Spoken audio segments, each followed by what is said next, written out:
அன்பு தோழர்களே, அன்பு வணக்கம்.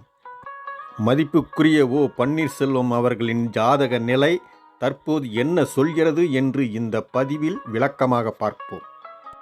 இவரது ராசி மீன ராசி. இவரது ராசியை தொட்டுவிட்டது சனி. அதனால் இவருக்கு கெட்டுவிட்டது எம்எல்ஏ பதவி. இவருக்கு 2ஆம் இடத்தில் இருக்கிறது சனி.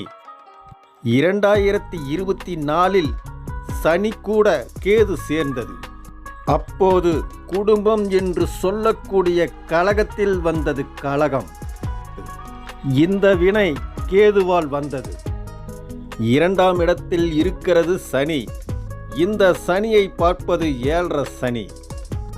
இதனால் இவர் எடுக்கும் முடிவுகள் சரியானதாக இருக்காது. சனி எங்க போனாலும் விடாது. கட்சியில் ஏற்பட்ட கலகத்தால் எடப்பாடியார் மீது வழக்கு தொடுத்தார். எடப்பாடியாருக்கு 6ஆம் இடத்தில் இருப்பது சனி.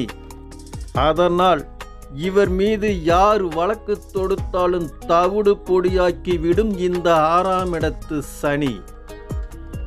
ஓபிஎஸ்க்கும் முதல்வர் ஸ்டாலினுக்கும் இருவருக்கும் லக்கணம் சிம்மமே. ஒருவரை அரசியலில் தூக்கிவிடுவது சனி பகவான். ஸ்டாலின் அவர்களின் ஜாதகத்தில் சனி பகவான் 3ஆம் இடத்தில் உச்சம் பெற்று இருக்கிறது. உச்சம் பெற்று இருக்கும் சனி பகவானின் வீட்டில் சூரியன் இருக்கிறது. அதனால் ஸ்டாலின் அவர்களுக்கு சிம்மாசனம் வலுவானது. உச்சம் பெற்ற சனி பகவான் குருவை பார்க்கிறது. அதனால் இவருக்கு புகழும் கிடைத்தது. அப்படியே ஓபிஎஸ் ஜாதகத்தை பாருங்கள். இவருக்கு 2ஆம் இடத்தில் சனி பகவான் சாதாரண நிலையில் இருக்கிறார். அதனால் சனி பகவானின் வீட்டில் இருக்கும் சூரியன் பலம் பெறவில்லை. குருவும் சனி பகவான் வீட்டில் இருக்கிறார்.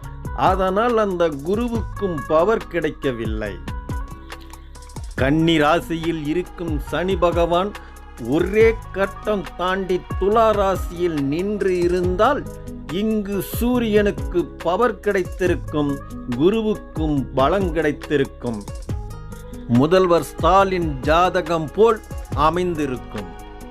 புரட்சி தலைவி ஜெயலலிதா அம்மாவுக்கு பிறகு இவர் முதலமைச்சர் ஆயிருப்பார்.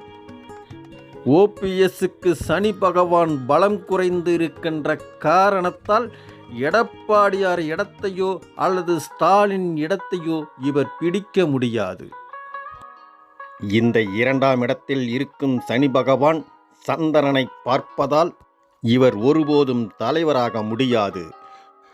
இவருக்கு ஒரு தலைவர் இல்லை என்றால் இவருக்கு அரசியல் இல்லை.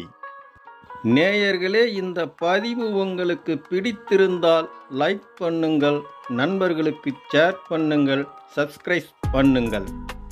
நன்றி நேயர்களே. நாம் மீண்டும் அடுத்த பதிவில் சந்திக்கும் வரை நலமே விளையும் நல்வாழ்த்துக்கள்.